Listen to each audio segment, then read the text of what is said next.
کیا ہم نے کبھی یہ غور کیا ہے کہ ہم پہ جب بھی کوئی مصیبت یا پریشانی آتی ہے تو ہم سب سے پہلے کسے یاد کرتے ہیں؟ کیا وہ واقعی میں اللہ ہے یا ہم دنیا والوں سے رجوع کرتے ہیں اور انہی سے ہماری امیدیں وابستہ رکھتے ہیں؟ تو آئے اس ماہ مبارک کے پہلے دن ہم اللہ تعالیٰ کی اس آیت کو یاد کریں جو اللہ تعالیٰ فرماتا ہے ایاک نعبد و ایاک نستعین، ہم تیری ہی عبادت کرتے ہیں اور صرف تجھ سے ہی مدد مانگتے ہیں۔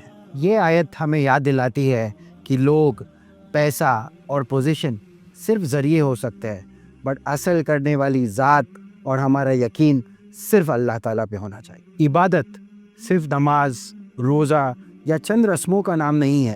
ہر وہ چیز جو اللہ کی رضامندی اور خوشنودی کے لیے کی جائے وہ عین عبادت ہے۔ اس لیے ہمارے ساتھ جب بھی کوئی مشکل یا پریشانی پیش آئے تو ہمارا سب سے پہلا ایکشن یہ ہونا چاہیے کہ ہم اللہ کے طرف رجوع کریں دعا کے ساتھ، اور دعا بھی اس یقین کے ساتھ کہ اس مشکل یا پریشانی سے نجات دینے والی ذات صرف اللہ کی ہو سکتی ہے۔ اے اللہ، اس رمضان ہمیں خالص عبادت کرنے والا اور تجھ پہ کامل یقین کرنے والا بنا۔ آمین۔ قرآن کو سمجھ کے پڑھیے اور اس پہ عمل کیجیے۔